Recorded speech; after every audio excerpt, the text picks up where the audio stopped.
Gentlemen, thank y'all for being here. I'm going to start this off. My name is Eric Marsh. I'm a board member for MBKCares, which stands for My Brother's Keepers Cares. It's an organization that focuses on reducing bullying and suicide. And we also focus on issues regarding behavioral health and wellness. And so tonight's conversation is really going to be around ways that we can help those of us that are kind of stuck inside or dealing with the changes of the COVID-19 crisis and the quarantine that everybody is dealing with. How can we think more about our health and wellness during this time that we're in the house? Many of us are working from home. There's a lot of families who have children, both young and older, in the house now 24/7 with them because of the quarantine. And that can be really taxing. It can be really challenging. Even if you're by yourself, like I am right now, it can be taxing both physically and mentally. So we want to talk about how you've been dealing with the quarantine over the past month, what tips and practical steps you can provide for individuals, and some advice, on how you're managing and what we can look forward to. What are some of the challenges, but also what are some of the highlights? There's a lot of people who are doing some very creative things to make use of this time right now, and we want to hear that as well. So again, my name is Eric Marsh. I'm a board member and a facilitator for MBKCares. I also serve as the Director of Community Engagement, Councilmember Brooks. If you're watching this on Facebook right now or streaming it, make sure you turn your volume down on Facebook because it's really going to confuse you. You're going to hear like a good 30-second delay. So again, with those introductions, I'm also a co-founder of an organization called the Fathering Circle that focuses on socialization, its impact on women and children. And so with that, I want to pass it back off to my brother, Ihsan. Ihsan? Hey everyone, again, my name is Ihsan Hines, the founder of MBKCares. It's an organization that was started in memory of my younger brother, Ihsan Hines. He died from suicide on August 31st, 2007. So felt the need to create an organization that was going to help families, first of all, who were dealing with the loss of a loved one to suicide, but then also it became kind of my own journey through depression, disappointments, all kinds of experiences that I was having in my own life. So we created it. It became something bigger than just a suicide awareness initiative. It became something to encourage people dealing with fatherhood, like fatherhood issues. I went through some issues myself as a single father, and I just wanted to create things and programming from those experiences. So tonight we're just going to have a discussion about those kind of things that we deal with as men, but particularly focus on physical fitness and talking about either health or diet and how we coping with this pandemic that we find ourselves in right now. And I'm very hot right now, so that's my story. Chuck, can you tell everybody who you are? Hey, Charles Hardy, most commonly known as Chuck. Kind of just your everyday brother. By day I work as a human resource technologist at a fairly large company. I'll go ahead and leave that name out. But yeah, that's kind of what I do by day. I also sit on the National Black Employee Network of that board, serving as their community service national chair. Other than that, pretty much just a family guy. I believe in faith, family. Fitness is my mantra. So just celebrated a 10-year anniversary to my wife. So got my championship ring 10 years ago. And any way that I could help. I was joking with my wife earlier about, okay, what am I, I'm going to be on this panel with these strong brothers who got impressive resumes. What do I tell them about me? And she kind of brought it up. She said, well, what you have a skill in is putting the right pieces together. So I think today is a perfect example where you reached out, and I just started thinking about, man, who can I bring to the table, which led me to my friend Kyree. So that's what I like to do, make connections and pretty much just help as any way possible. Brother Kyree. Hey, what's going on, everybody? I'm Kyree Terrell. I am the founder and CEO of Focus Studios, as well as My New Philly. Focus Studios is full service video and photography production, and My New Philly is a news media entertainment outlet. I'm also, long time ago, personal trainer. I did that for probably like 4 or 5 years while I was trying to get my foot in the door as an artist and a creative, just doing random things to make money. So that was one of the things that I did. The quarantine has got me kind of going back to my roots. You know, I can't be around people to be on, packed sets and working with people and filming and doing all of that. But, always kept myself in shape. So I decided to put something together with my girl called Bayfit Live, where we kind of dedicated ourselves to making sure that we work out every morning and every evening. So that it started off so that we could stay focused, but then we figured, we might as well live stream it and let other people join in on the workout. And it's really become a small community now. So Chuck hit me up about, joining in on this because you guys would be talking about, health and fitness. So that's me. That's my story. That's what's up, man. Brother Arnett. Well, started out as a teacher aide disciplinarian inside the juvenile prison system many years ago. I left the juvenile prison system in 2001 and started A&W Community Solutions. Now, A&W Community Solutions just geared towards creating opportunity and bringing solutions to the community. So that's what I've been working on since 2000, actually before 2001. But we've been hiring the youth in the community, teaching how to eat healthy, teaching healthy habits.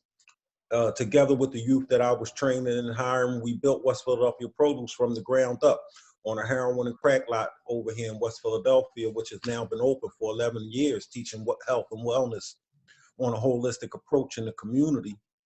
We have garden clubs, chess clubs, book clubs, and we teach these things because of times like this. Economic stimulus plans and community development and all of that kind of stuff. We've been involved in that for a long time.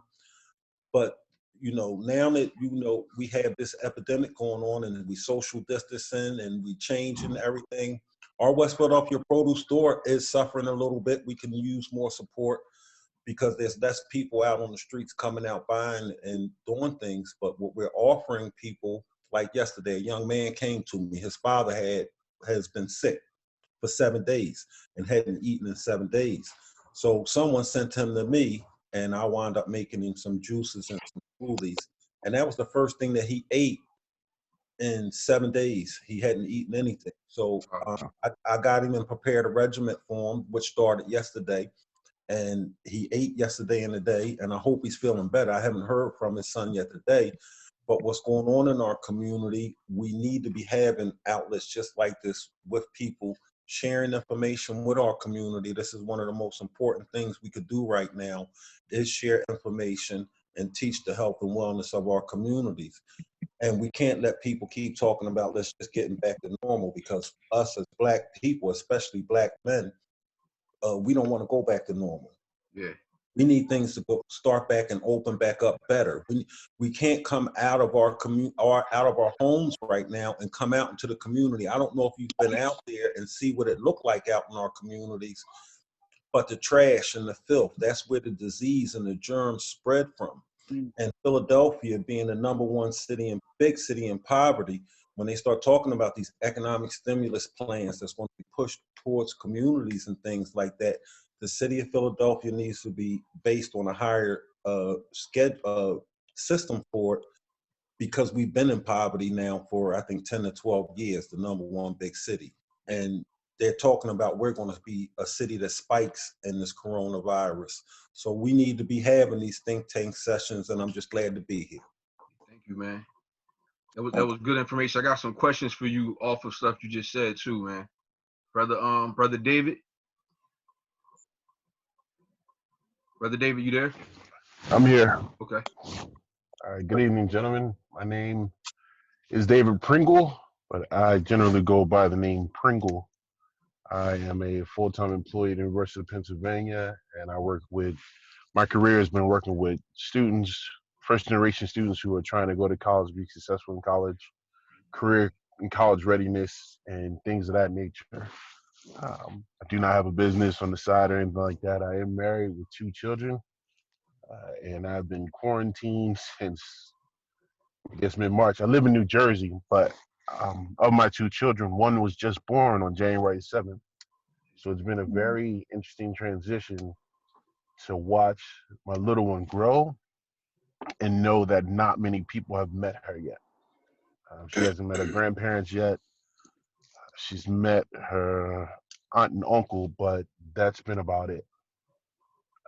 And this quarantine is really having an effect on me. Like, this sucks. It's like pregnant pit bull piss, whatever. I don't know what to call it, but this thing is horrible.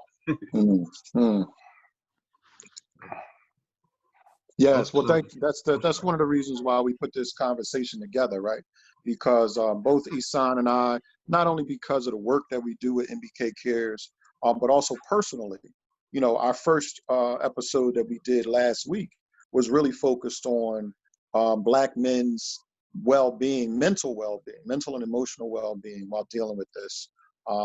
Not to say that, well, yes, to say that, you know, everybody can have a conversation about the impact of COVID-19 and the quarantine on what it is to live this experience, but because of the nature of the virus and how it's impacting the African American community, because of, as Brother Arnett mentioned, about Philadelphia being the largest poorest city for such a long time, and we know that those mitigating factors only increase the likelihood for us to be detrimentally impacted by this this new state of the world that we're in. We wanted to talk about some of the nuances of all the different ways that this experience is impacting us, and also ways that we can rise above it, or why we can overcome and manage those difficult feelings. So I just want to again thank all of y'all for being here. We're gonna get right into the questions. And what I can do is, Ihsan, you can start off with the first questions, and we'll kind of go back and forth if you want. Okay. Yeah. So just David, like you just actually were talking about something that's got to do with the first question. So you said you kind of explained what it's been like for you. What has it been like you personally? I know you said what it's like for you having a child in this crisis right now. How has it impacted you, like going to work and like everything, like even you being a father? How has it been like for you to deal with this COVID crisis on a functional tip? I've been working from home since the quarantine started. I've been working remotely, and I work with high school students in the West Philadelphia area. And that demographic, that population, as much as I love them, there's a good portion of them that are not really interested in what my opinion is. Some of them want to go to college, but in this particular climate, everybody's in survival mode. And I'm very mindful to just ask them how they're doing. How are they dealing with this? What are they feeling? Are their families safe? Are they safe? Because we know a lot of our students are going, school was a safe haven for them, and now they're going home to some really difficult situations that they have to be in 24 hours. Some of my students have left the area and said, I'm going to go stay with this family member in this state or this relative in this state. And being able to connect with them, make sure that they feel supported in whatever way that I can, has been a challenge when you're working remotely, because I'm an extrovert. So when I'm in the school, I get to dap them up, I get to give them a handshake, I get to look them in the eyes, I get to hug them and things like that. And it's really difficult doing that remotely. So it's been a huge change as far as my. Yeah. What about you, Chuck? Is everybody there?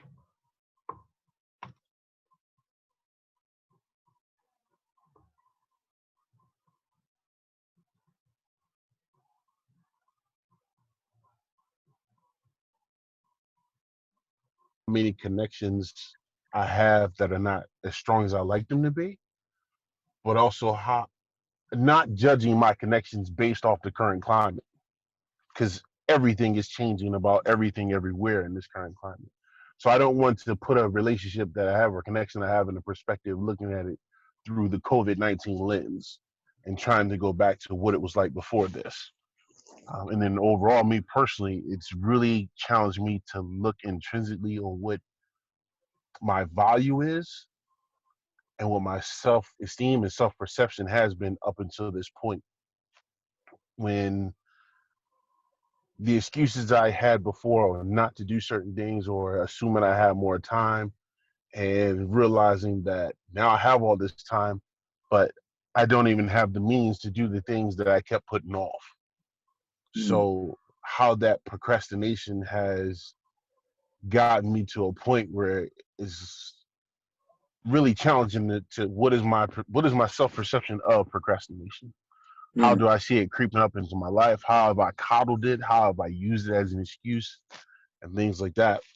And what has been my overall value? You know, have I been valuable to my community? Have I been valuable to family? Have I been valuable to my loved ones, my friends? Because now they're not here. And I said to my family the other day, I can't do jail. I can't do jail. I can't do house arrest because this is, man. Yeah. I was ready to have a conversation with a squirrel the other day. This is bad. Yeah. I thank you for sharing that. And I just want to touch on this idea of procrastination, right? I think we can look at the federal government and see how this thing has taken everybody by surprise, right? And so, I want to just encourage you to not beat up on yourself too much about this idea of procrastination, because I think we all have this sense of, oh, I'll get to it tomorrow, right?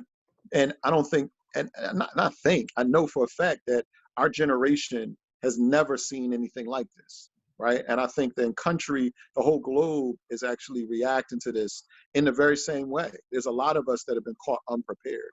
And a lot of relationships, a lot of our values are starting to be revealed through this process. And I think that's why I want to recognize the fact that, you know, something that you said about relationships and being valued goes back to another reason why we're having these conversations. So thank you for that. Anybody else want to touch on that question? Any other comments about it? Chuck, you got anything to say about it, about how you've been dealing with this? Yeah. So I definitely feel my man David as an extrovert. Not being able to hug people when I see them, you know, dap them up, has been particularly tough for me as late. You know, I started off in a very positive place, you know, and over the past few days, you know, it's been wearing on me. But I will say that this entire time I've tried to really be proactive about shifting my focus. You know, number one, I can look at this time being quarantined as I can look at it as, man, you know, I really want to be somewhere else, or I can shift my focus and appreciate all this extra time that I now have with my wife and child, you know, where we're all in one place, you know, just enjoying each other. So that's a way that I actually shifted my focus and didn't allow myself to kind of go to the darker places of feeling like I couldn't go anywhere. Also, you know, I've really turned to my faith, you know, and my faith in Christ has me only looking toward Him for the answers, you know, Him for the reason that we're in this situation, trying to learn what He's trying to tell me in this time, and really just looking inward, you know, in terms of my fitness. You know, we don't have the gym, but we've got great resources like Brother Kyree in his BayFit.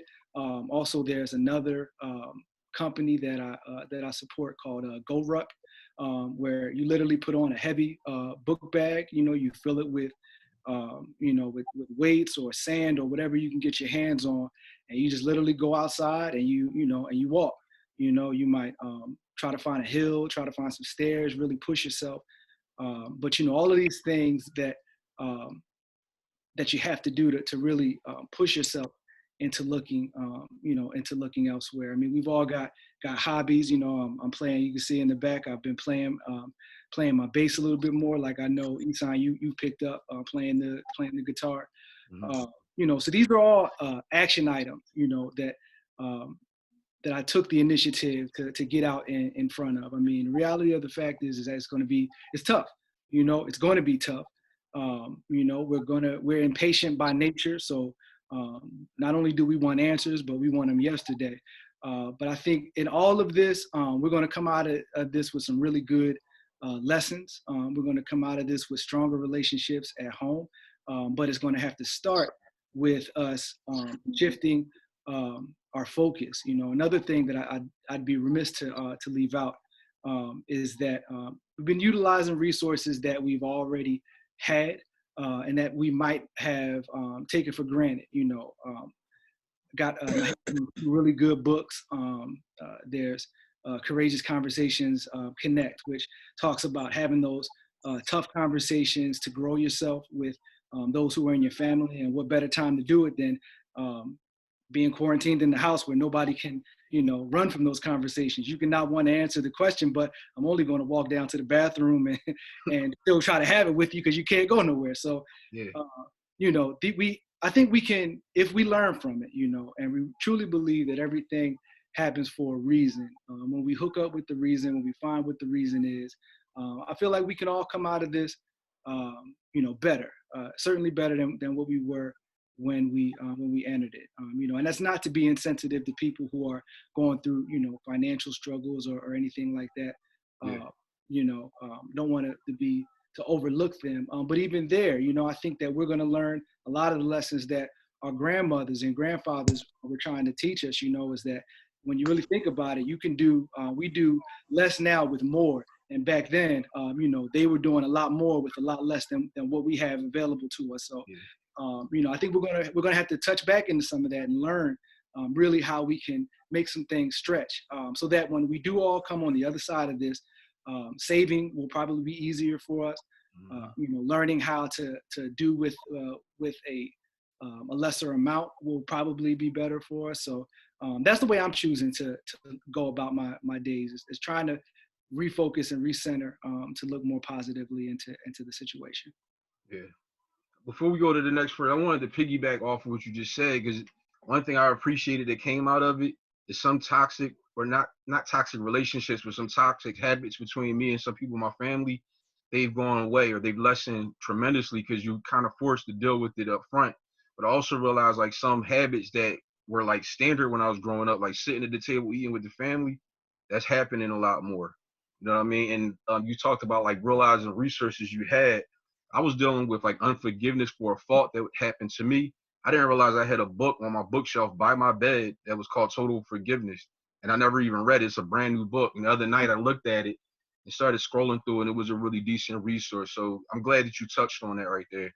Because so y'all also mentioned about faith. I remember hearing a message about how like if God wants you to do like a miracle, it's often with something you already have, like how Moses had the staff and it became something else for a miracle. Some of the very things we already need, we might possess them. Even if it's something within us, we already possess things to overcome.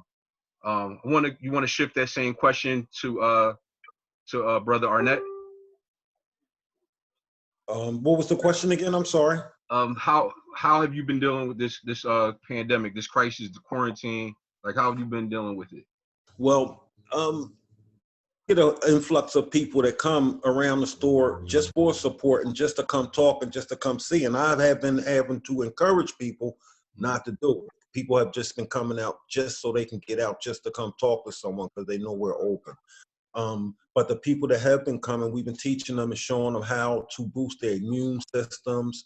We've been teaching them some recipes for some healthy juice cures and stuff like that, and showing them how to research different ailments, the people that have been coming. So it's been busy. We 3 times a week are feeding the community from this site right here that I'm at. So it's been very busy and very exhausting at the same time because we're a 7-day-a-week operation, and we've been open for 7 days a week for 11 years now, supporting the community.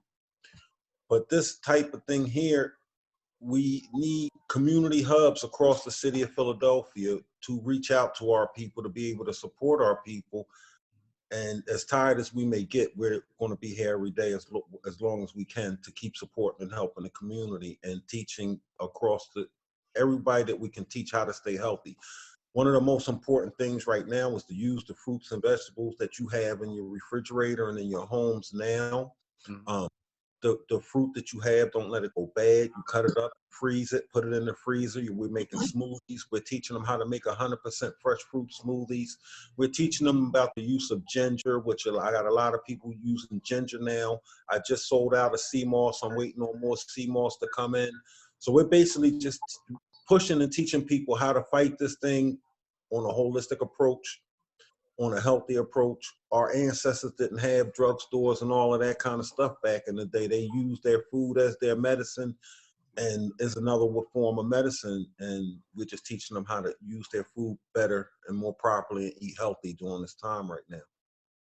I like what you just said, because like a lot of the statistics or a lot of the concerns for the Black community when it comes to this virus is that we're more susceptible to hypertension and diabetes and other things. And I think that by you talking about a diet being a part of your health, I mean, it's a tremendous part of your health, but you're talking about some things where you can prevent yourself from being susceptible to a certain ailment. Now, the kind of resources that y'all provide, is it all like free stuff or is it for sale? Well, we have a nonprofit with a for-profit together. So my A&W Community Solutions is partners with Whole Foods. So Okay. 3 times a week, Whole Foods gives me stuff that they would normally be throwing away and be going in landfills. So for the past 5 years, Whole Foods has been one of my feeding partners that feed the community. Redding Terminal reached out to me on Friday night, so all weekend long, we fed people with resources from the Redding Terminal and Whole Foods together. We've been able to supply a lot of families with a lot of food, and we're just happy that we're able to be, put ourselves in a position where we can help. People reach out to us. We're globally recognized as the model for all underserved communities across the country, sitting right here in West Philadelphia, by John Jay University and many others. We're the consultant for anti-violence, anti-drug, the PAM program in the city of Philadelphia. We've been hiring their youth that's been coming out of incarceration for the past 2 years. We're partners with a Welfare to Work program. All of those employees that usually be here and up and running and working, we had to shut that system down. But we've been doing their resumes, helping them get employed. And we just can't wait for this is over so we can help some of our brothers and sisters get back to work. Yeah, I mean, I love everything you talked about just now. I was watching on the news earlier, lady Alexandria, what's her name? She's a congresswoman from New York, Cortez. Alexandria Cortez. She was speaking on The View, and I didn't know, first of all, I never really heard her speak. I've seen her before, but she was incredibly intelligent. And she was talking about how like a lot of these different systemic racism circumstances over years have put us in it put us in a position where these kind of things are hitting a community. We haven't really seen it yet to the magnitude that it can be or is going to be yet in Philly. We're still like at the beginning.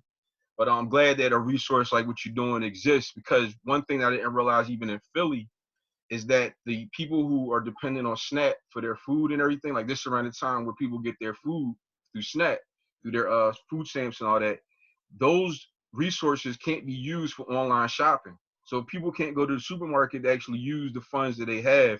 I'm just glad to know that there is another resource in the community that might be able to assist somebody right now while they're struggling. So I appreciate what you're doing, man. Thank you. And we also must teach our people how to grow their fruit and produce from the ground up on our own also, because that's going to be a major resource in the future. Because right now you see they're throwing away whole crops of food. Yeah. Because they say it's because the restaurants are closed and all of that kind of stuff. But when the markets open back up and the vegetables and stuff hit the shelf, those prices are going to be double in our supermarkets, and our people not going to be able to afford the foods and stuff like that. The milk's being poured out. The eggs in price have over doubled right now. So a 2 dozen pack of eggs, which was $4 a month ago, is $10 to $12 today. So we have to take care of our people and be. Actually, I wrote an economic stimulus plan back in 2013 and submitted it to the city of Philadelphia back in 2013, because most of your economic stimulus plans don't reach underserved communities. They go to businesses and organizations and operations that's already up and running, your roads, your structures, and all your bridges and all of that. So that money goes to those people and it don't trickle down. We're still working on a trickle down theory that don't work for underserved communities, because those stimulus dollars don't trickle down to our community. So we have to have our own economic stimulus plan that we push for our communities to economically stimulate our underserved communities, to get us out of poverty and to keep us on the upscale also. Amen to that, man. Brother Kyree, how has it been for you dealing with this this pandemic period? I mean, a lot of you guys already hit on most of the human emotion. I think that's the main thing, is that everybody's human, right? So we crave contact, we crave love, we crave, you know, entertainment, you know, all of those types of things that have been taken away by the you know, the stay-at-home order and what have you. So earlier on, I was kind of, you know, in my bag, you know, feeling a little low, feeling a little, you know, walls was closed in and things like that. But I think me being a creative, the good thing that I had to lean on was I got so many projects that I've always asked for the time to complete, right? And it's funny because me and my girl was joking about, you know, her schedule and my schedule and us missing each other prior to this, and us wanting to spend more time with each other, to the point where we were literally like, yo, in March, we gonna both take off a day and we just gonna kick it that whole day. We ain't gonna do nothing else. You know what I'm saying? So I think Chuck touched on this too. I think it's really reframing your mind as to what's going on, right? Because we can all sit in the negativity that this thing brings about, or we can kind of flip that and try and thrive on the opportunities that are present. You know what I'm saying? We just asked for a day. We got 30 of them. And I got so many projects where I've been asking for, not, you know, it's obviously not possible, but I would always say, damn, I need 25 hours in my day. If I could just have one more hour in my day. And now it's like the days are so similar, and you know, it's Groundhog Day. You damn near want it to be, can this thing just be 12 hours and we get through this quarantine faster. So that's kind of how I've been able to reposition it in my mind. The Chuck mentioned some books too, so I'm gonna steal his whole spiel. One of my favorite books is Think and Grow Rich, right? So that book really led me to seeking out knowledge. You know, before that book, I wasn't even really a reader. I tell people all the time, I personally think if you read The Secret and you read Think and Grow Rich, and you put both of those books into practice for your life, you cannot avoid success, right?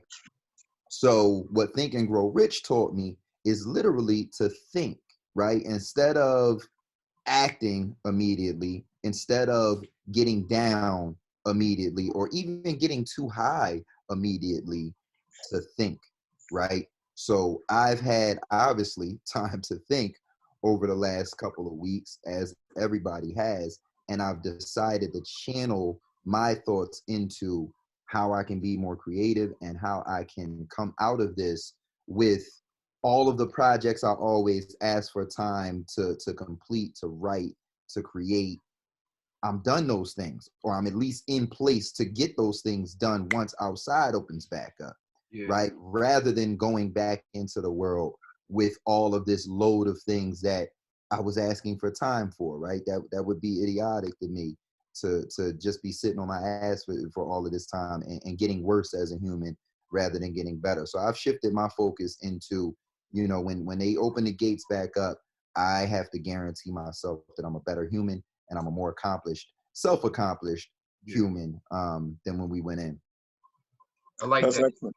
That's excellent. Let me I just want to share something too, because you guys are throwing books out, and I think I mentioned this to Ihsan the other day. One of the books, I actually don't have a copy anymore because I've given away copies. But one of the books that keeps coming to mind for me at this point in time is Iyanla Vanzant has a book called In the Meantime. And it's specifically about what we're talking about in circumstances like this.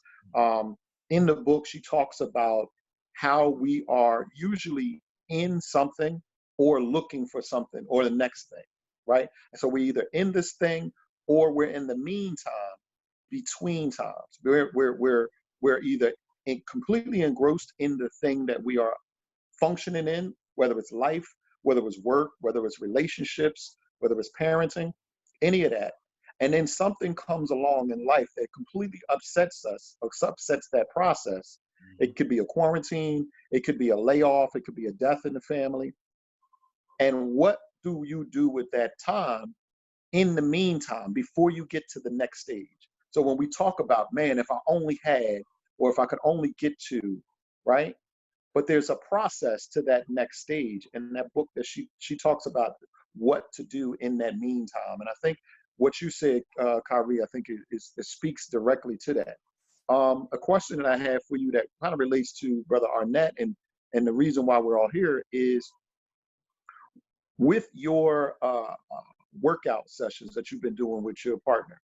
Tell us a little bit about the impact that quarantine and being sedentary and this can have on you physically, and tell us a little bit about like your approach to, you know, mitigating the impact of being quarantined and being sedentary so much now with using your physical fitness. Well, two things that go with that. One, that was one of the biggest things I yearned for. Like, I remember getting the email that the gyms were closing, and I was like, what? Because it's such a part of my daily lifestyle, and like, I literally love it. You know what I'm saying? I would imagine that Chuck is the only one of you brothers that actually follow me and see like the types of things I do. Like, and this ain't to brag on myself, but like, I do crazy stuff in the gym. So I'm only saying that because I can't do it at home. Like, I'm the dude that's flying over top of the bars and doing handstands and the whole nine. I go crazy with it. So for me, that was really a shock. Like, shit, I can't do none of that in the house. I can't climb up on here and do X, Y, Z. So I'm saying all of that to say, when the quarantine first hit and the gyms closed, I was like that was a part of what depressed me. And I was like, almost for at least 2 or 3 days, like, I didn't work out, and I was very unmotivated, like as unmotivated as I've ever been to work out. Because once again, I was limited to, you know, body weight exercises and a million push-ups and the whole type of thing that, you know, it starts to creep into your psyche, because there's no difference there. You know, there's no new people you see in the gym. There's no, you know, there's just no nuance. It's the same. So quickly, I was unmotivated, very quickly. You know what I'm saying? And my girl is a gym rat as well. So her and I both, we fell into this, you know, kind of just laying around and, you know, just thinking about our next move instead of plotting it and that type of stuff. So to answer the question about what we did to combat it, is her and I just kind of started throwing ideas back and forth off of each other. And I forget, I must have went to the supermarket or something, and I came back and I was like, yo, we gonna go live with our workout from the crib tomorrow. And she was like, what are you talking about? Like, I'm not just going live and this, that. And I'm like, no, if we tell the people we gonna go live at a certain time every day, then that'll hold us accountable, and they'll make sure that we on and we'll get our workout in, and yeah. So my girl don't work like that. She's real like, okay, she's meticulous. She wants the details and she wants it to look a certain way. And that's cool. We met in the middle. I put some workouts together. I wanted to do it that night. We waited until Monday. So it was about, I guess, the second week in quarantine or the stay-at-home order, was when we started what's called BayFit Live. So via Instagram Live and via Facebook Live, we'll go live every morning at 9 a.m. And the mornings are typically cardio or body part focused. So we've been having some fun with it, doing like interactive stuff, switching up the workouts, that type of thing, letting some of our people join. We had a virtual mixer last Friday evening for all of the people that been, you know, joining all the time. And it was crazy to even hear some of their stories. The evening times we do abs and core workouts at 9 p.m. So it's 2 workouts a day. So her and I now, we've been working out more than we typically would have been if the gym was open, because we would have had other things to do. There's no way we would have been doing 2 a days. Now, granted, the workouts are a lot lighter than what we probably would have done in the gym, but it keeps us moving. It keeps us, you know, the calories off and able to still enjoy food without thinking like, damn, I'm gonna be a house when I get out this quarantine, whatever. So the last thing I'll leave y'all with is when we did the mixer, that was a great thing, and we didn't even know it would become this, but we had people that are now a part of the Bayfit community. And what I mean by that is we literally have about, I'd say probably 10 to 12 people who show up for every workout. I'm talking about the 9 a.m. and the 9 p.m. And then we probably got another like 5 or 10 that are there early or late. And then some people that sprinkle about.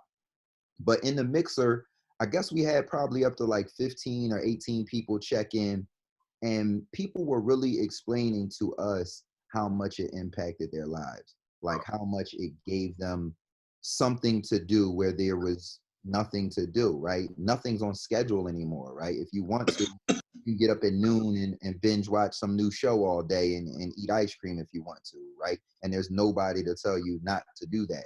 So there's so much disruption in people's lives that we don't realize. Like we would automatically assume that everything's easier for people now. We would automatically assume that, people don't miss work or they don't miss school or, they love being with their kids all day. That's not really the case, So it's a human shock that me and my girl ain't really realized till we was hearing some people's stories where it's like, damn, like we took for granted what our jobs did for us, what school did for us, besides just getting out the house and paying your rent or your mortgage or whatever it might be, that outlet is necessary. You know what I'm saying? That schedule is necessary. You know what I mean? Like before I shut up, one of my girls that comes every day, she suggested it to her cousin. Her cousin has mental problems, like legit mental problems. And she said she felt her going down that rabbit hole. And she said, listen, I'm doing this Bayfit Live program every day.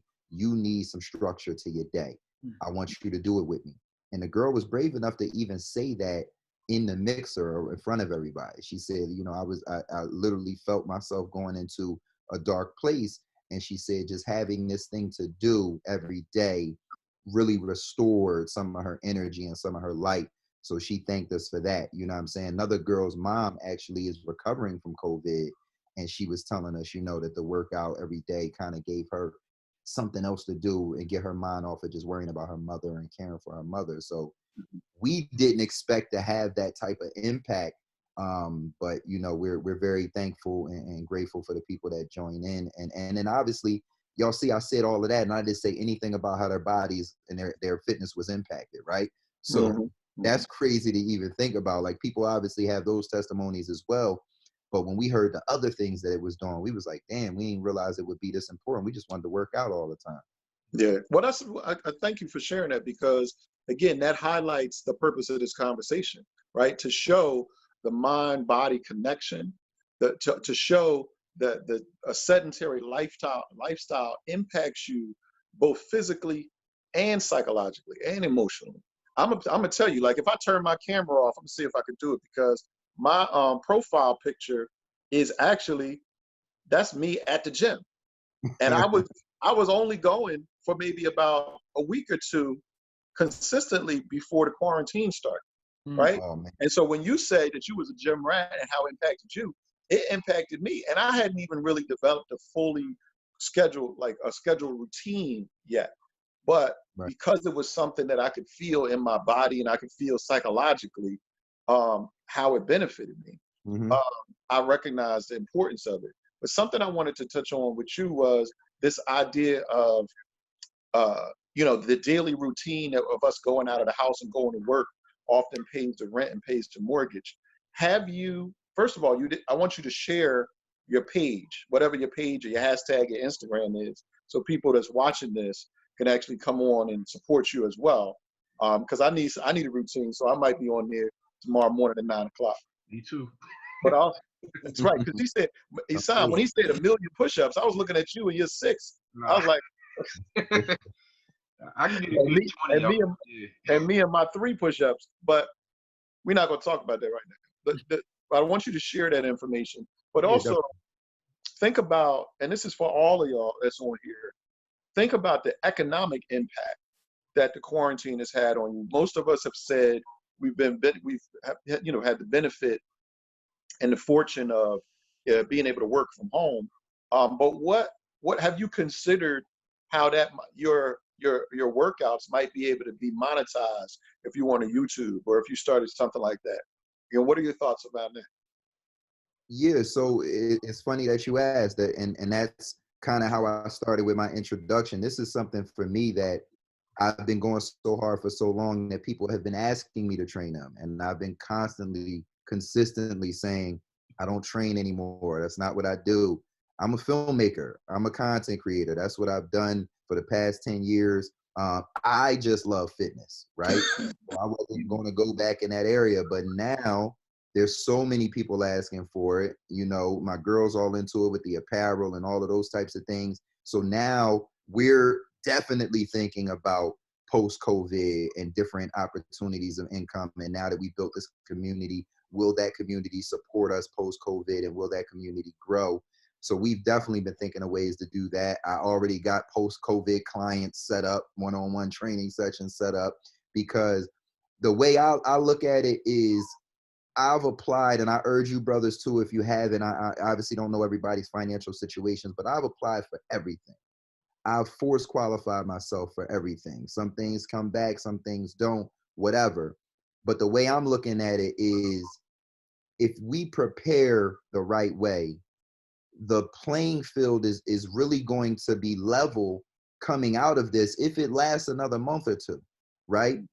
And what I mean by that is, if obviously if you're some celebrity or you're already wealthy or well-to-do, then okay, cool, this might not affect you the same way it's going to affect the average human, right? But most people are the average human, where most people aren't the celebrity, right? Most people aren't that rich person. But when you take 60 days, potentially 90 days or even more out of the average person's life, and you put them on this, everybody's doing the same thing, right? That gives everybody the opportunity, everybody to reinvent themselves. It gives everybody the opportunity to come out with a new business, a new plan, a new strategy, new goals, right? And we're all starting from the same point, essentially, you know? That's something that I've been harping on and has really been kind of changing my plans a little bit. Like my 2020 was set up. I was about to do some nice things with some big people and everything else like that. And everything got canceled from both of my businesses. So now I'm looking like, okay, if I have to start from square one and start from scratch, I'm definitely going to monetize this fitness stuff, right? I'm definitely going to do the things that I wanted to do. These things I got written on my wall and in my notes on my phone that I just haven't gotten to because, as I mentioned, I didn't have time, right? Mm-hmm.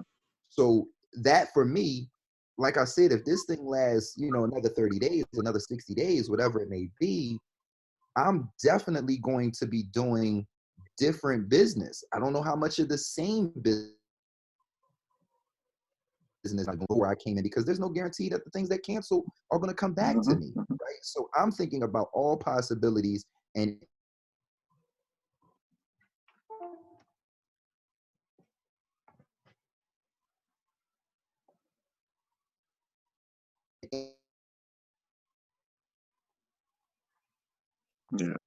Yeah. Well, thank you for that.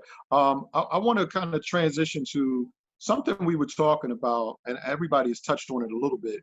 But David, I want to get your feedback about. There's one particular situation, and I want everybody to comment. I'm going to first. And it's this issue of social distancing, right? Many of us here have talked about how we miss giving people hugs and daps, right? And how we miss that physical contact and that closeness with other individuals. Dave, give me your thoughts on what's happening when you see news reports of the people who are not respecting social distancing. You know, we saw reports about how they had to shut down the Belmont Plateau. We saw reports about, you know, brothers on the basketball courts playing basketball at night. And then we saw reports of water ice stores opening and folks in South Philly, you know, congregating to go get water ice in the midst of, you know, the mayor and the whole country asking people to stay home. Tell me what are your thoughts about why you see people so readily willing to flaunt and go and fly in the face of social distancing and congregate? I think that the reason people are not really sticking to the social distancing guidelines is because there's too much unknown about this virus, period.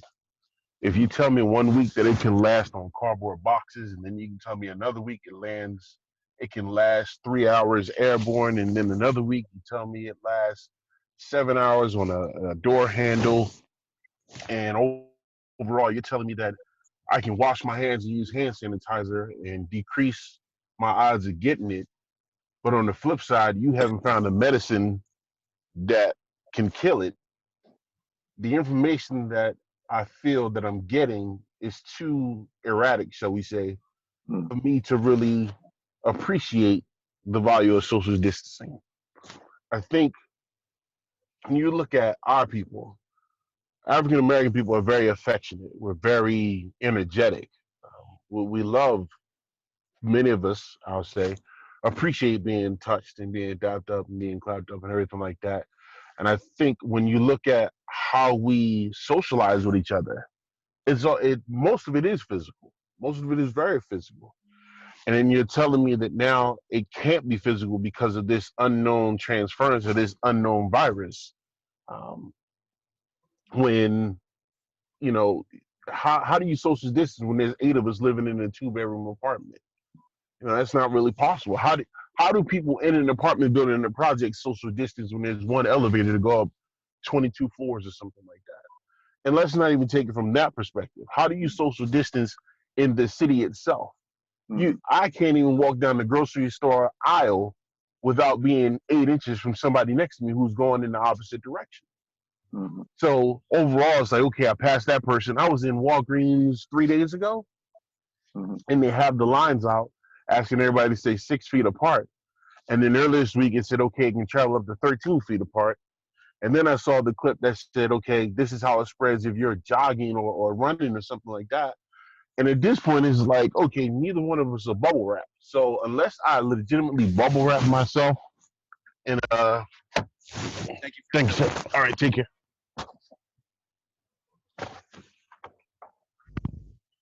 So unless I literally bubble wrap myself in some heavy duty plastic and don't be around human beings, I can't do that. It's just not possible. Now, my concern, go ahead. No, go ahead. Your concern. My concern is my wife works in a hospital. She's a nurse, and she's been on maternity leave until recently, so she's going back to work. And she's really into investigating and reading and researching and thinking about all these things. And we have a very, very different perspective on how to deal with this virus. She's very, don't touch things, wash hands, X, Y, and Z. And I'm very, look, let's take some herbs, let's take some vitamins, let's make sure we get out into the sun, let's try a holistic approach. We have 2 small children. And I'm not going to say I wasn't taking the virus serious, but I will say that I'm doing the best that I can. I'm staying indoors. I'm staying away from a lot of circumstances. But literally, I have to go to the grocery store. But one of the things that really tripped me up was, watching this Facebook thing, and it talked about if your child gets it, they have to quarantine your child.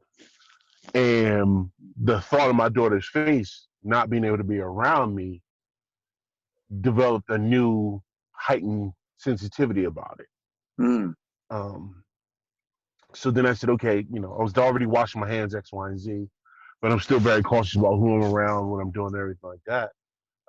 But overall, my perception of it is, if I'm going to get it, I'm going to get it because I don't know how I got it. There's literally no way to pinpoint how I got it. So I don't want to walk around in fear of getting it when I'm trying to do the best that I can, but I also don't want my children to get it. But it's hard to explain to them why we're not going outside, why we're not being around other people, how much she misses other people. And to have her ask me, is my birthday going to be canceled? And her birthday's not till August. But it's like, I I don't have answers for you right now, but you can have a hug from me right now. That virus is not going to keep me 13 feet away from you. Mm-hmm. Well, thank you, brother Arnett. Let me get your feedback on that. What are some of your thoughts? Because you mentioned the fact that your location is open and has been open, and you've actually had to turn people away from the store. What are your thoughts about social distancing and how we in the Black community have been practicing or not practicing, and what are some thoughts behind that? Well, I'd like to see a lot less children out running around in the street without masks and gloves. When you're out there, you see a lot of our youth out there. If they're, like you were talking about the basketball courts and them being out there hacking and fouling each other and sweating on each other, and then possibly contract it, get home, pass it to your grandmother, your aunt, and your uncle. So we must educate. It's education, and our community needs to be educated more on the subject. I should think that the city of Philadelphia and the government or whoever need to be having some handouts, and everybody doesn't have electronic devices. Everybody's not on email. Everybody's not on social media. So a lot of the information is not getting to our people fast enough because our networks aren't set up in our communities to get the information out to our community. Mm-hmm. So a lot of people come here to our store just for information and education, just to find out what's going on. And we was talking about books a little while ago. I've been reading this one right here. There you go. A lot of health issues. It teaches about a lot of the health aspects, holistic approaches to what we keep doing. So I've been reading a lot of stuff in this, and this is a good book to pick up and read during this time. But reading is one of the things that we've been telling people. We have a library downstairs. We've been giving them books. We've been giving them clothes. We've been helping them out with a lot of stuff, but our community needs more resources and more education. Mm-hmm. While we're fighting for unity and trying to bring us together, now we're separating, and it's going to be a whole different type of feeling. We're not used to, because we've been fighting for unity for the longest, trying to bring our people together. We're going to still keep fighting to bring our people together, but keeping them healthy with the social distance until we find out what's going on with this thing. I think social distancing is good. I don't like some of the social aspects of it. You got people where they can only get on the back of the buses, even though everybody got to be kept safe. We need our public system, our transportation systems work across the state. But people got to be respectful, because, like you saw the brother that was drug off of the SEPTA bus this past week because he didn't have a mask on. Why isn't the community getting more masks? Why aren't we distributing more masks? I seen my brother Jamal out there passing out masks today. Mm-hmm. He gave out something 200 or 250 masks already. That's another resource that's needed in the community, because people can't keep wearing the same masks. They can't keep wearing the same gloves. We got to also teach them and educate them that when they take these gloves and masks off, that they shouldn't throw them out in the street, because somebody is going to walk past them or kick them, or a kid going to pick up them and play with them or something like that. They're getting in the sewer system, and they're messing with the sewer system right now. Distancing is going to be a good thing until we hit this peak or find out what the peak is going to be. But we have to reduce the level of people, especially in our underserved communities, inside of your health systems, where your senior citizens are at. One place had contracted the coronavirus in one facility. Practicing social distancing is going to be important. We're going to have to get back to unity once we get back to normal, or what they consider normal. Mm-hmm. And one of the things I wanted to mention in relation to that too is, as Black men, there's something that we talk about. There's a reality in that we are, as men, very physical creatures, right? And so sometimes just the process of, getting out and walking and being physically active is therapy for us. I've seen a lot of people, and so that idea of, seeing those guys on that basketball court, to me, it wasn't something that I was so readily willing to condemn, because, and I think, Kyree, you might be able to speak to this somewhat about the need for physical activity as therapy or as catharsis, right? Would you agree with that? Yeah, I definitely do. And I agree a lot with what David had to say as well about. I mean, this virus is literally the boogeyman, right? It's no one knows, but some people believe, right? No different than your child believes there's a boogeyman in their room, and you got to go in there and lay with them, right? It's so, the information is so different. And it was funny because a friend of mine posted this one post, and it was basically like an empty city street, and it had this, y'all been seeing that image that the virus is supposed to look like, that little ball with the pieces poking out of it. So it was this deserted city, but it had all of these coronavirus, pieces all scattered everywhere. And the caption was, would you stay in if you could see it, right? And I responded, well, I wish I could see it, because at least then I trust myself going in the streets and navigating those little coronavirus balls. And to Dave's point, at least I know how I contracted it, right? I bumped into one. I actually touched one. Somebody put one on me or whatever it was. This way is like everybody's saying something different. Every news station, everything you read on social media, everything is something different. How people got it, the whole nine. And the irony is, the one place everyone has to go is still open, right? Now, by no means am I saying let's close the supermarket, but ain't that like a cesspool now? Yeah. When you think about it, like everybody has to eat. The restaurants are closed, right? I mean, I know people are getting takeout and what have you, but everybody, there's something you gotta go to the supermarket for. A restaurant ain't gonna sell you, dish detergent, So that to me is where our government has really lost sight, because I don't know how you make that a cleaner place, but to just keep that open and be like, oh, there's 10 million ways you can catch it, but on Tuesday you can only catch it this way, right? It's like insane to me, because for me, and I know I'm off the beaten path for your question, but I'm coming right back. No, you good. For me, I actually think I've already had it, right? If a couple of friends of mine have endured it, have beat it, the symptoms that they speak of that they had, I had in January, and I was traveling heavily at that time. And my thing is, why would our government, I don't care who the president is, right? Our government has never been ahead of things. We've always been reactive rather than proactive as a country. So to think that we're proactive with this president is absolutely asinine. I personally think the virus has been in the Americas at least for the past 2, if not 3 months.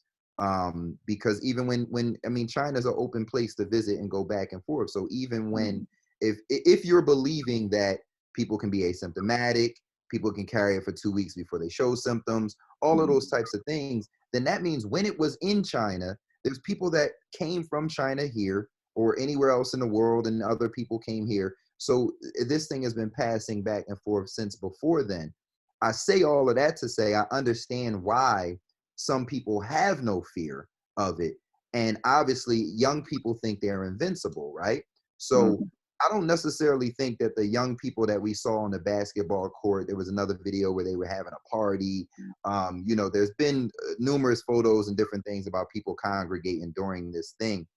I think, David hit on it. It's a notion of, it's too much. It's the same reason Trump got elected. There were too much things wrong with him that we never harped down on one thing and said, oh, he's terrible for this. It was just like, oh, that's who he is, right? And that notion, I think people are applying to this pandemic, and they're saying, you can't believe nothing, so I don't believe anything. And they're just going out and doing what they're doing. Now, to answer the question very directly, of course we need physical activity, even if it's just taking a walk, right? And some of that we were already doing when we were traveling to work or whatever it might have been. We were getting steps in, way more steps in than we're getting just being in our homes every day, right? So the human body, you have to have, your circulation breaks down. The oxygen that goes to your brain and helps you think will break down. That's why you're seeing a lot of people dealing with depression, dealing with anxiety, dealing with different things, because they aren't getting the sunlight and the air that their bodies need for them to just function as a human, right? That's why you see mental illness in jails and things like that become a problem and become a diagnosis for people that have been in there for so long, because everybody's mind is just not made to deal with confinement. And whether we address it or not, we are dealing with a form of confinement right now.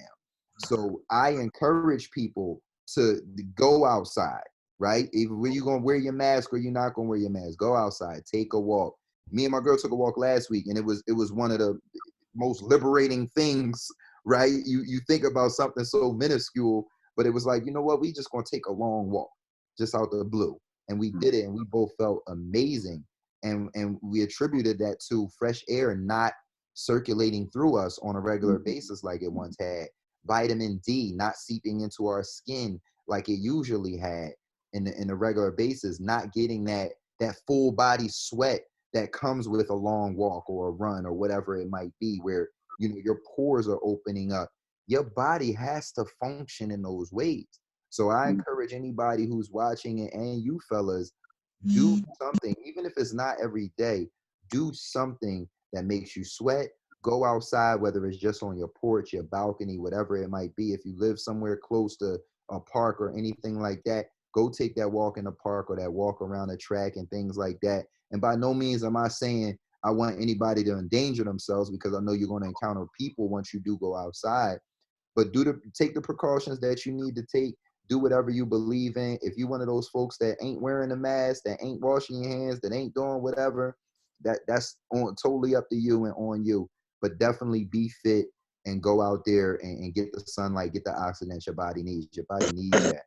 Yeah. Before we move on to the next question, I have to, I have a responsibility to respond to some of the things that were shared. So in the beginning, I did share that, my job, my position is, I work in city council here in Philadelphia.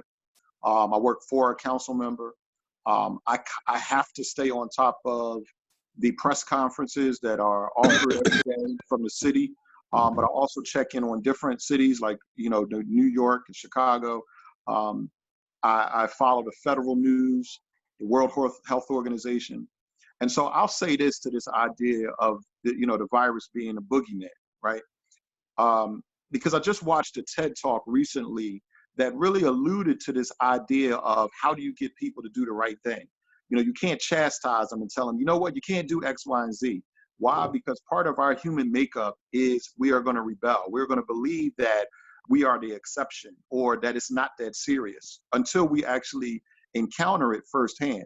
And many of us, there was a virologist who was talking recently about the number of deadly diseases that are still in the world today.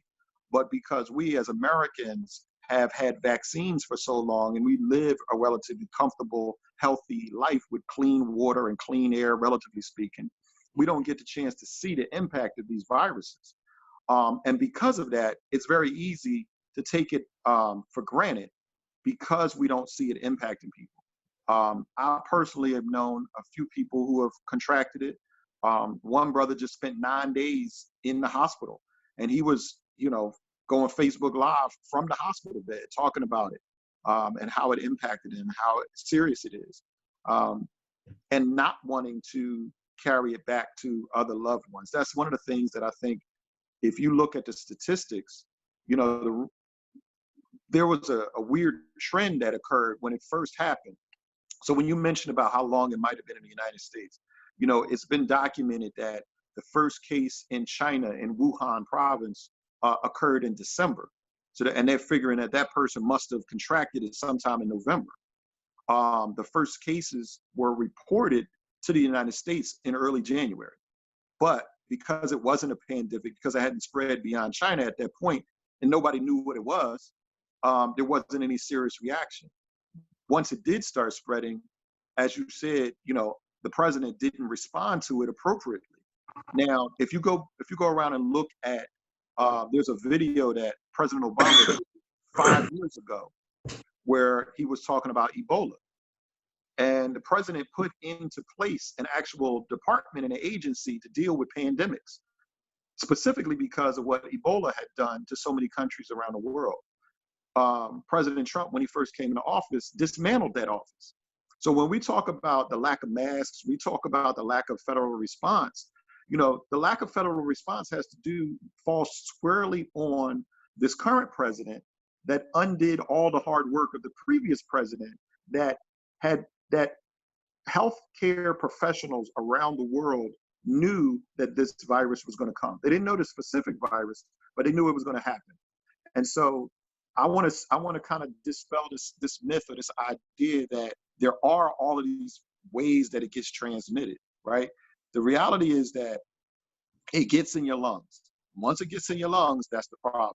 So even with this idea of social distancing, I think, Kyree, you mentioned this, you know, I'm not knocking anybody for going outside and congregating or wanting to play ball or doing anything, but are they wearing masks? Are they wearing like OSHA approved N95 masks? Are they covering their faces? Are they, you know, making sure that their hands are clean and washing their hands? That's a thing that I think, and I'm speaking to David specifically, you know, when you said what you said about your daughter and how her comment shifted your thinking, I think that's the mindset that we have to get into. We have to shift our thinking to err on the side of caution. Yes, we want to go out. Yes, we want to be around people. But even if you don't think you can get it, even if it is this invisible boogeyman, there are some very low level, very basic, easy things that we can do to help mitigate the spread of this disease. So I just wanted to go into that. I know, Ihsan, you had another question about the practical steps. Yeah. I wanted to ask Chuck a question, but I also wanted to piggyback off of what you just said and what Kyree was saying. Also, I found an area in the city or it's right across City Line Ave, over there near Bala. It's a street called St. Asaph, and I'm saying it's giving up my secret spot, but I found a street where there's nobody at, and it's like a whole lot of corporate buildings and stuff over there, and it's like right on the borderline of Township Line Road, Conshohocken Road. It's an area where nobody really lives, or people who do live there have homes that's really spread out. I go out there and I get my walks in, and I found it to be an area where I can get the same kind of walk that I would do at Kelly Drive, but without having to worry about other people being around. The only thing that I found concerning this week is that the mask rule made me kind of uncomfortable having to walk around there yesterday looking like a bandit in an all-white neighborhood, and I got a mask on. I actually took my mask off at some points while walking, if somebody was walking their dog or whatever, because I didn't want them to think, hey, I'm out here to try and rob you or whatever. It was a weird feeling. And I was hearing some stories on the news about how profiling might be going on with these masks and stuff. I heavily encourage people to walk and get some sunlight and all of that, but be responsible about the people you're around. And remember, it's not just about you contracting it and you suffering from it. You can bring it home to somebody else who may be more susceptible to it being very severe for their lives. I did want to ask Chuck a question. Chuck, what are some of, I'm sorry, Charles. Before you jump into Chuck, Yeah.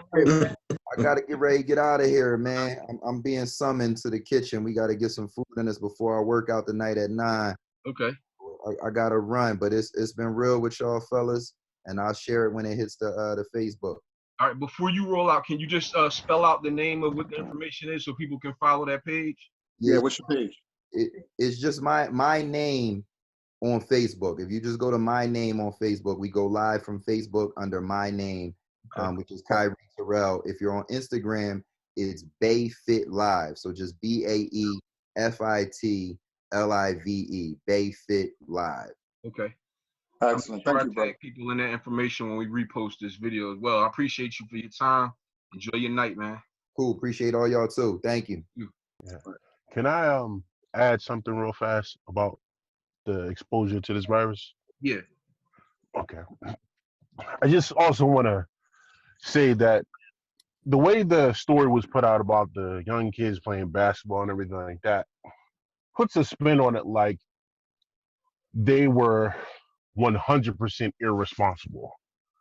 I can't sit back and imagine that in our communities, in our blocks, in our neighborhoods, where everybody kind of knows everybody, that nobody sat there and said, yo, before you come to the court, have you been around anybody that's sick? I can't imagine that somebody out there, out of all the people that were out there, was just like, yeah, my grandma had it, but I'm here to play ball. That nobody said, bruh, can you sit this one out for a couple weeks or something? I don't think that there is the perception of, yes, these people out there playing basketball, but it wasn't it wasn't like they were just out there to say, all right, come one, come all. We don't know who got it, who don't got it, but let's just all play. There are people that do things responsibly. Just as the people in South Philly went out to the water ice shop responsibly, they were 6 feet apart, but they were still out there and they were in clusters. Mm-hmm. So I think that when you look at our people and how we adjust to these things, yes, there has to be a perception shift among a lot of us, but there's also, that point in time where, can you say that from that gathering a bunch of people got it? Can you say that from that gathering all of North Philly is going to get it now? I mean, we're talking about tracking a virus that started in the Wuhan province of China. You can tell me that, but outside of that, you can't tell me much other than that. Well, so, go ahead. I'm sorry. So I practice social distancing. I get the hand wash, I get the hand cleaning, X, Y, and Z. And that thing with the SEPTA bus, that was ridiculous. Mm-hmm. Because, you're telling me you dragged the dude off the bus when the same bus had the SEPTA supervisor who didn't have a mask on neither. Like, come on. So let me jump in real quick, because I think it's important. And David, the only reason why I'm jumping in is because when Ihsan and I did this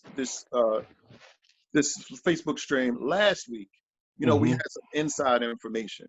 And I learned some other inside information about the SEPTA thing too. So let me just share two things with you, right? So there's a community of ballers on Instagram, right?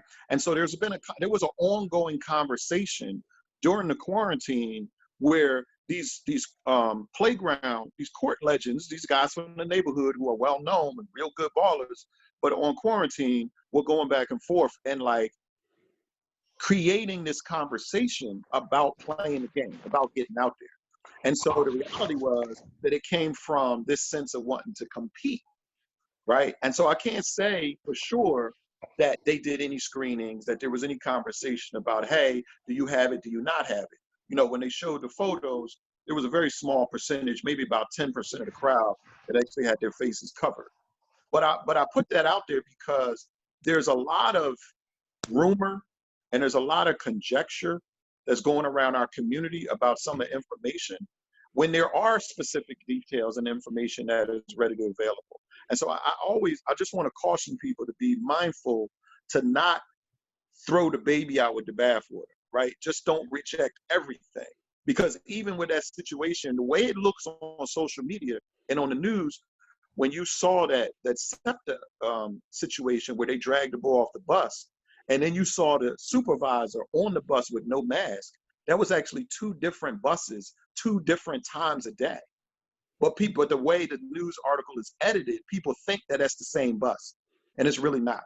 And so I just want to share those details because it's important to for us to dig out the truth and uncover the truth if we're going to do that. If we're not going to do that, then it's important to, again, err on the side of caution and just make sure we're doing what we need to do to remain safe until we get all the facts. So I just wanted to share that. Yeah. Brother Arnett just faded out. I'm gonna take a question to Chuck, and I wanted to have a little bit of a dialogue with you too, Chuck. Man, I wanted to ask you some things that you found beneficial and useful for you that you might be able to offer other people out here who might be in your shoes. I know you're a married man, you're a father. Like, what are some of the helpful things, useful things that you would be able to offer somebody right now? Well, I mean, I think what's helped me is understanding that the news is, it has its place, but there's also a time that you got to cut the news off. We know, the severity. There's a million and one places you can get a lot of the life-sustaining facts and figures, but feeding your spirit too much of that that bad news is really not going to do anything for your mental state, or just for the overall awareness of the situation. Be informed, but I think you also need to be responsible with what you allow into your spirit. Another thing I just kind of wanted to touch on briefly is I think we have to be very careful. There is a narrative that's kind of portrayed in the media that us as African Americans seem to be not taking this as serious as we should. And certainly there are those of us who are maybe not taking all the precautions. But I would also offer up that, if you've been through Mayfair, if you've been through Willow Grove, you see some of the same things, Yeah.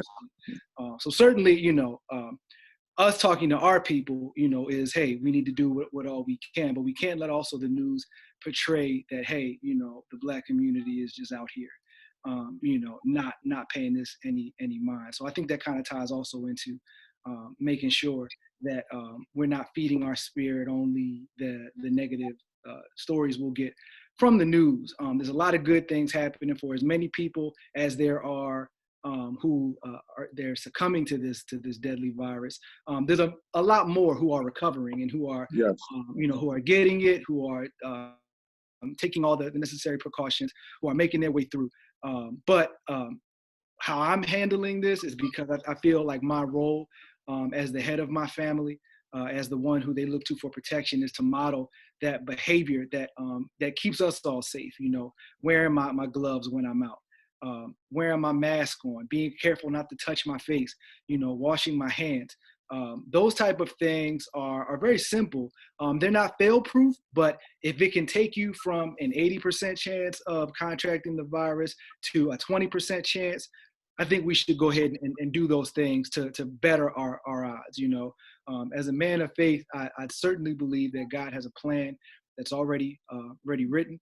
For those who are recovering, I think it's important for them to share that testimony, not just for information as to how they treated or how they were treated or the treatment aspect of it, but to offer encouragement, to those who also could potentially be getting the same fate, because certainly having a virus and being down in the dumps is not going to help you get any better. But having the virus and being encouraged and taking the steps that you need to do to go ahead and overcome it, I think it just takes you that much further. But so that was my answer in terms of just what I'm doing. I certainly can't leave out, as a man of faith, someone who takes my faith seriously, and someone who lives their life. My life is kind of guided by my faith. I don't let my faith I don't let my life, dictate how I believe. The Lord, Jesus, has some very specific things that he talks about that I've been holding very close to me. First, and I think it's first or in James, the first chapter, around the second verse, he reminds us. James reminds us to consider it pure joy, when we face trials of many kind, because the testing of our faith produces perseverance. So by strengthening our faith at this time, really, and all that means is that, hey, you've said you believe these things. You've said that you feel this way. You have this faith. Okay, here you go. Here's an opportunity for you to display it. Are you going to renege on all that you said that you believed, or are you going to, stand firm? And I don't say that to offer judgment to those who, maybe be weaker in their faith, but this is a great test to show you where you are, to do something about it, So I think there's that. Also, I hold very close to me 2 Timothy, around the first chapter, around the 7th verse. For God didn't give us a spirit of fear, but of power, love, and of a sound mind. So again, that kind of speaks to I can walk around and be afraid of catching the virus, or I can do the things that have already been laid out. I can maybe steer clear of playing basketball right now. Like the brother said earlier, we got to go to the market.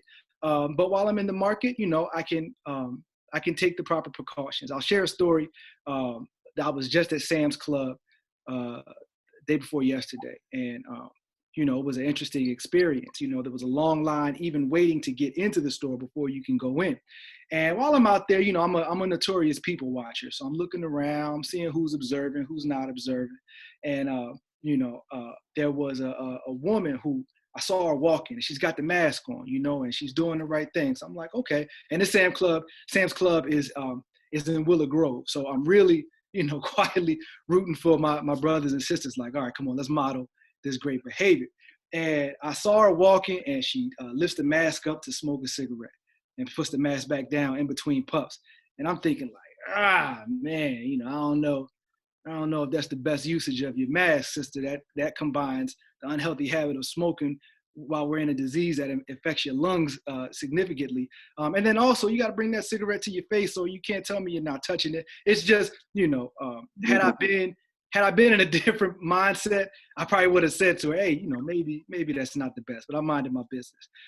You know, another person I saw, you know, they were walking through the line, and this one really hit me because I get it. You know, she was walking and she was peering at somebody. She's looking, and it was hard to see through the mask. She said, oh man, that's my girlfriend. Hey, girlfriend. And she pulled the mask up, and they gave each other a kiss. And I'm thinking like, no, this is not what we're supposed to be doing.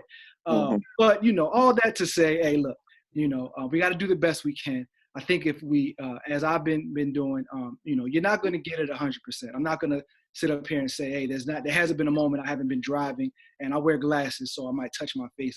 You know, missed it that time. Nobody's expecting anybody to be 100% perfect. But if everybody just tries to do the best that they can do, you know, our lives will be regularly scheduled programming, you know, right, is sooner than later, you know.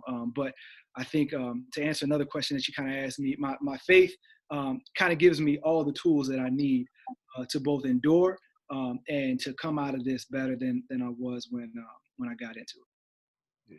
I want to say something on top of that, where in addition to it, that first of all, I share the same faith as you, and I started looking back. Like my name, my stage name as an artist is Purpose. And when I got that name, the idea was based off of a scripture about all things working together for the good of those who love the Lord and are called according to his purpose.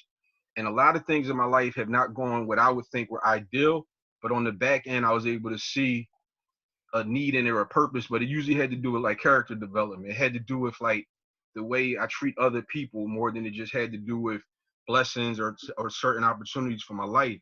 What I've come to appreciate about it is small steps. Like this year started off real rough for me.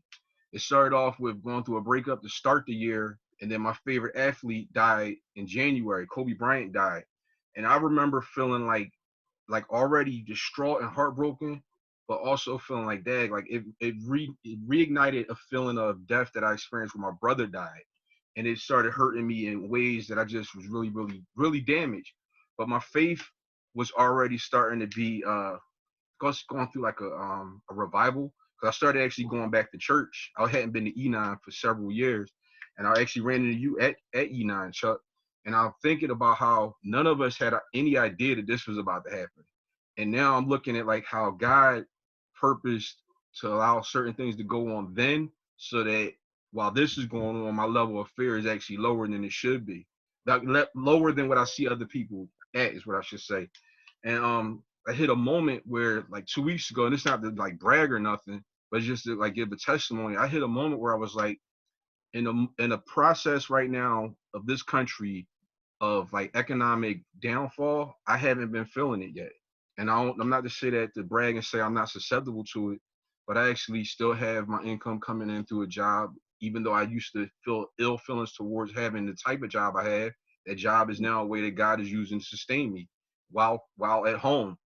And I also had something on the back burner for about 10 years to start this nonprofit organization. And like Kyree was saying, he needed all this time and was wishing for time in a day. I had an abundance of time in a day. And within like the last month of this quarantine, the paperwork was finally completed for the nonprofit. Content has been created. I bought a guitar. I found myself being creative and finding other healthy ways to pass my time. Do I still miss my old relationship? Yes. Do I still have a lot of things that disappoint me? And do I still have concerns about catching COVID? Absolutely. but I also am able to see some positive things that have had happen, and also able to see God's hand in it. And I'm assuming if I made it through Southwest Philly, where every day growing up, people were dying and people catching AIDS and all other kind of stats, and those stats were severely around me. I went to West Philly High when it was like lean on me, people getting shot in the school and everything, and I made it through that without ever worrying. The same God who got me through that can get me through anything. And if he doesn't, then I'll still wind up being with him beyond this anyway. So it is a certain level of faith, of comfort that comes from faith. So I'm just glad that you actually identified that too. And while we had this platform, I feel grateful to be able to talk about that as well. And Jesus is the person and the God that I'm talking about with that faith too. So I appreciate you for mentioning that, Chuck.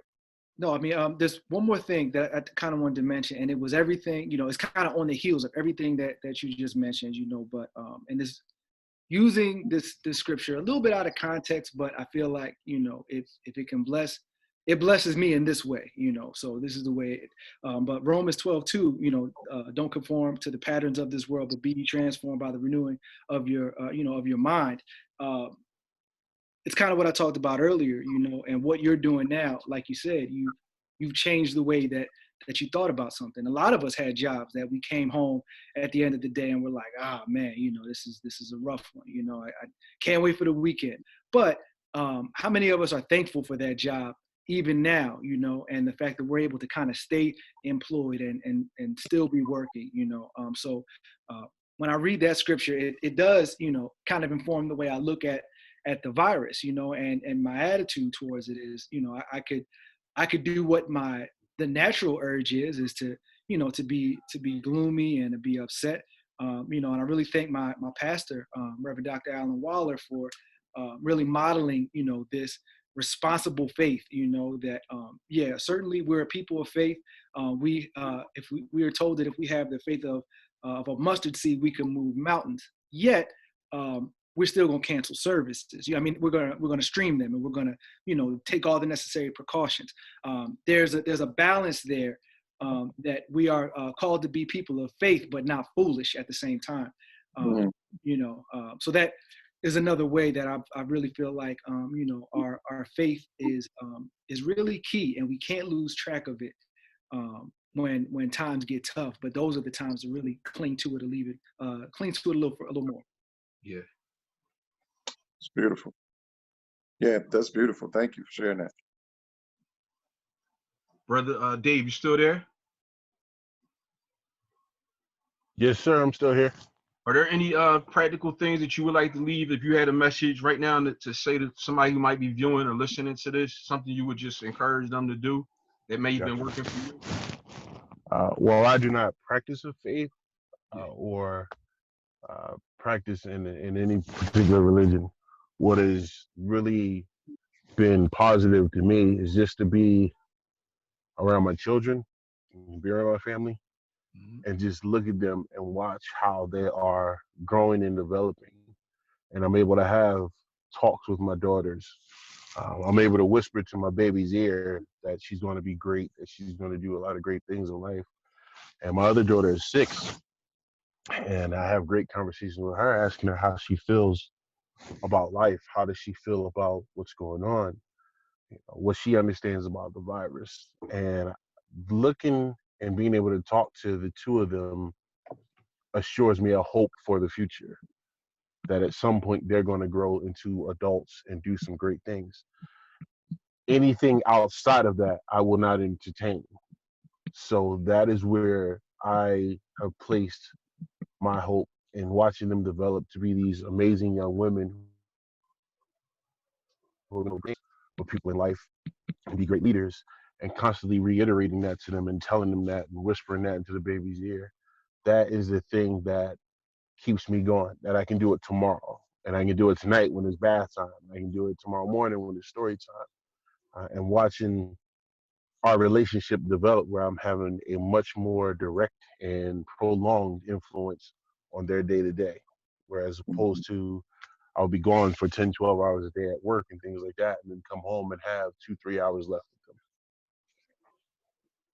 Yeah, that's good, man. Family relationships definitely play a big part. Eric, I wanted to ask you a question, and then I guess we can wrap it up.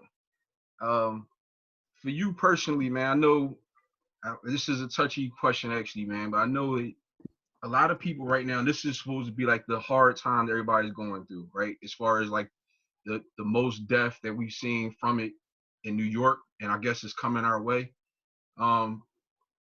Personally, we all are thinking about us contracting it, but what about families who have lost a loved one and the grieving process? Like, you have any thoughts about just how people can process the own stuff that we have to do in order to prevent ourselves from actually carrying it or having the symptoms of it, but also how do you deal with the loss of a loved one during this time right now? You want to talk about that at all, or any advice you would give? I know you lost a sister recently, not to this disease, but I'm just saying in general. Yeah. You say the heavy ones for last, huh? I'm sorry. I just feel like you got yeah, something to offer, man, right now with that. I appreciate that. I appreciate that. Yeah. So what I will share is that there are a lot of people losing family members, and loved ones and friends. And the reality is, none of us. So death is not new. But death on this scale is something that I think is new. And there's a podcast that I listened to recently that talked about loss and grieving. And I guess the first thing I want to share with people is to understand during this time of loss and grief that everyone's loss is the biggest to them, right? And that could be from an elderly person all the way down to a child. When a child experiences some type of loss, and I'm not just talking about death, I'm talking about the loss of this sense of normalcy that we've experienced. When we're all operating in a world that we're not used to. And so even for children, the loss of going to school and seeing their friends is a loss that they can grieve. And so that may show up in some kind of way. And it's like different behavior or being rude or disrespectful or hard-headed. There are a lot of people losing their jobs, right? And so that kind of loss is definitely a loss to be grieved and to understand. But then the loss of a life, I think, is even, compounded like multiple times more than any other type of loss that we can experience. And so through just recently losing my sister, one of the things that has helped me and that I share with other people is to, one, relish in their memory, relish in the joys that they have left with you, or the good memories that they've given you, or carry on their legacy in some kind of way, use those good memories and the life that they lived, or to something that Dave mentioned earlier about procrastination, complete some of the tasks that they may have been working on in their life that they didn't get a chance to finish, right? Take up those tasks and carrying them out. But the main piece I want to share is that we're all going through some type of loss and pain, and if we can recognize that this time of quarantine and this time of social distancing and isolation has only heightened our understanding of how important our human connection with each other is. Yeah. Right? Don't lose that. When this is over, let's not forget that. Let's not forget how important it is. Let's not forget how, necessary it is for us to be close and to break bread together and to fellowship and to really appreciate it when we do have those opportunities again. So for anybody that's lost a loved one during this time, my heart goes out to you, and I will say to you that, this isn't the end, that it is just a period of transition, and that we can take our loved ones' memories forward and actually use those as a catalyst to make our lives and other people's lives around us better. So I'll share that. I appreciate that, man. We're gonna wrap up. I do want to. I'm gonna let Chuck say a comment, and then I'm gonna wrap up. But even like this image right here behind me, this is a painting of my brother. And in light of what you were just talking about, Eric, and his loss, like which was tragic for me, losing my brother to suicide. a platform got created to be able to help other people from it. So there is a good thing in my own life that can come out of, or I've seen come out of it. And I think that that thing can remain true, not just necessarily creating organizations, but simple things, like you said, holding on to the good memories, forgiving things from your past that you can't take back. I had times where I used to struggle with sibling rivalry moments that I had with my brother after he's gone. I feel like I wish I didn't have those moments with him, but I got to cherish the other moments that did happen that were good moments. A lot of those were there too. So I appreciate you for talking about that. And I encourage anybody out there who's dealing with loss to find positive ways, even if it means exercising like Kyree was talking about. There is a feeling of encouragement that comes out of your self-esteem going up from exercising and all that. It's called, what is it, dopamines, I believe? Mm-hmm. Oh, dopamines and endorphins, yeah. Yeah. So all of that happens, and going for walks and eating, even if it's not necessarily eating healthy, if it's just eating something sometimes or doing something that you want to do. A lot of times when coming out of like a relationship at times, you have to create a new normal. And I found that to be something. That's why I went and bought a guitar. I never played guitar in my life, but I spent like $300 and some on an instrument I never played in my life. And I'm going to learn that, John. On that, I'm gonna give two resources, and I want to let Chuck wrap us up. I want to let people know that there's a website called Fender. Fender creates guitars, I believe, and they are now offering 3 months of guitar lessons for free for people out there who might have also picked up the guitar or already had one, and you need something to do with your time. That costs money, but they're giving it for 3 months for free. Secondly, the census is going to be going on at some point. It should have been going on now. It's important that when it happens, or if you have the thing in the mail, those things are important to fill out for representation for government dollars that come to our community. And I know ultimately some things just don't happen because of systemic racism, but that doesn't mean that we shouldn't do the parts that we can be responsible for. So I encourage everyone out there to complete your census. They're not somebody doing a scam. When we actually do come around, I'm going to be a census supervisor. So I'm also speaking from a place of a career responsibility, but also a civil responsibility. We all have to be counted. All right. Chuck, any final thoughts you want to share with us, and we're going to wrap it up. We will be back here next Wednesday again.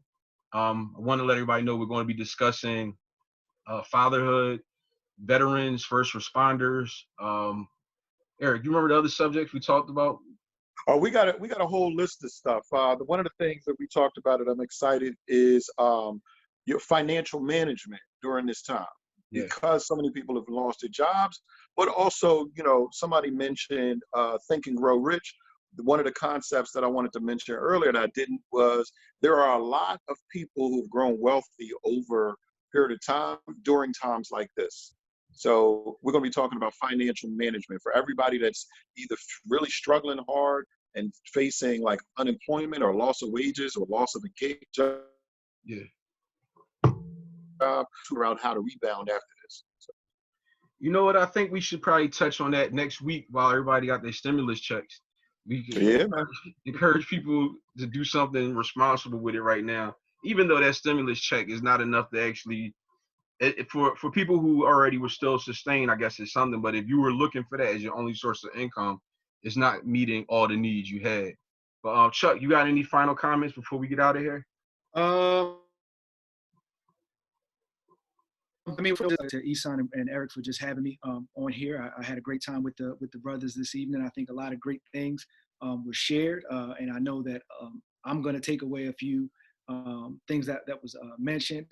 I want to piggyback off of something that you said, which is just along the lines of the census, but I think this is highlighting the importance of voting. So I would just encourage anyone who watches this. Maybe they're watching the replay, but don't take it lightly. What your vote actually means. Your candidate.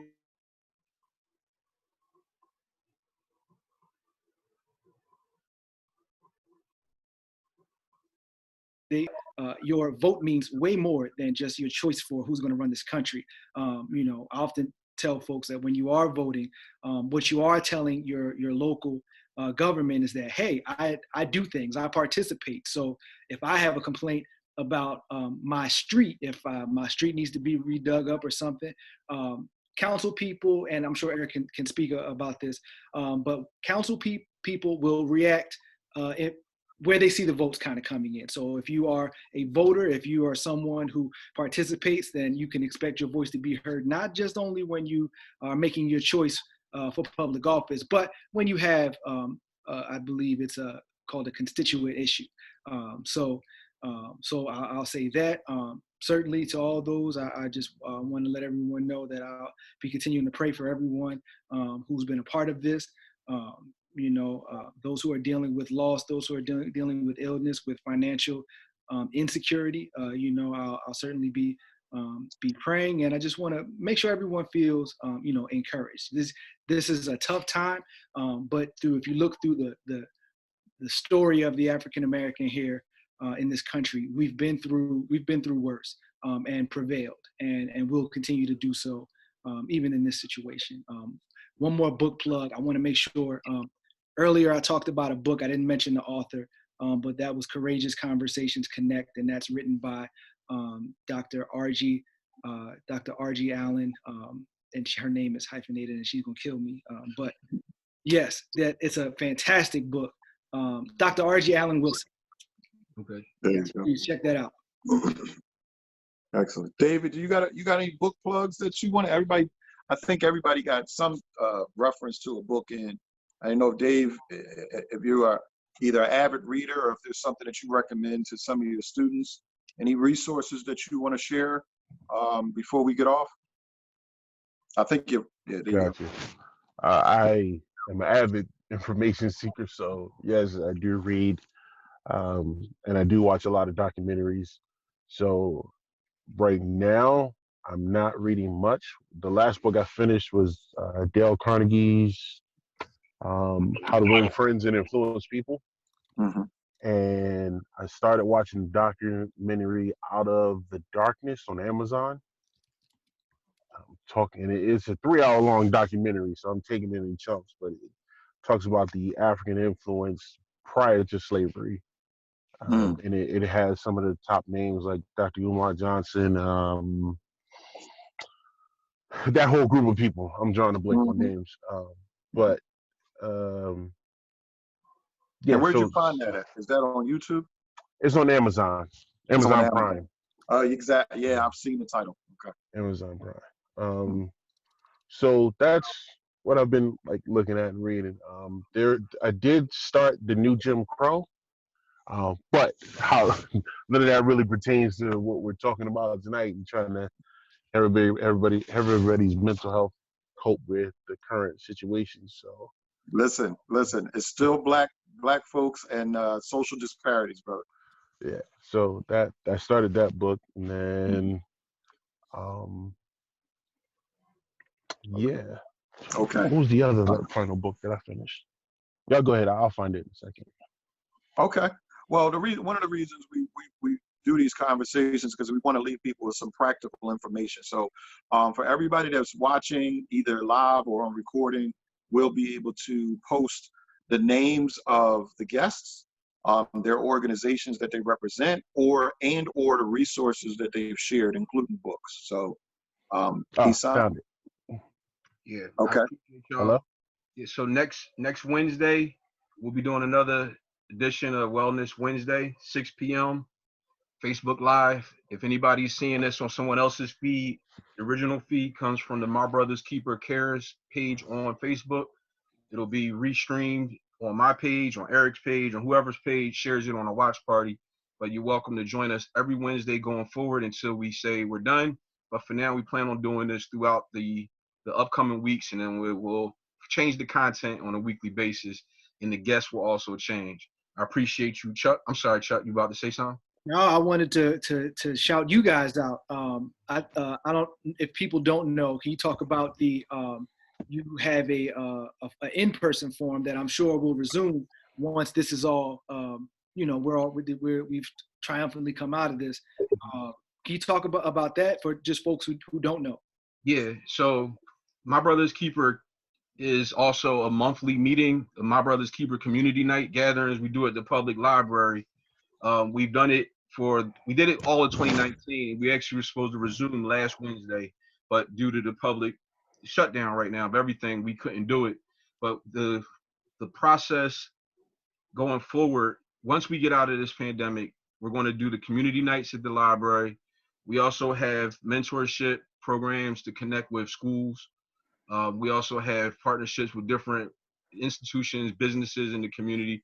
We have about 14 programs we're working on right now, and a lot of things are just being established because the nonprofit paperwork was just filed 3 weeks ago. So once all that stuff is finalized, there's a lot of programs that are going to come out. But on this platform, all we can do right now is online content.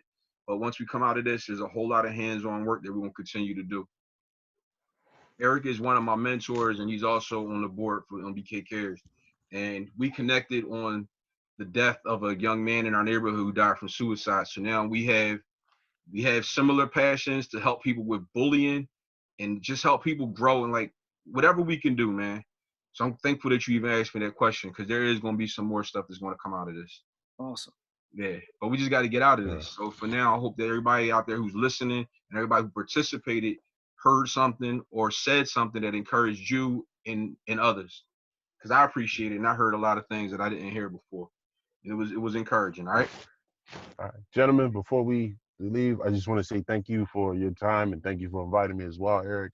I definitely appreciate all of you in this effort and really trying to target and help young men of all ages, and processing what they're dealing with on an emotional and mental level.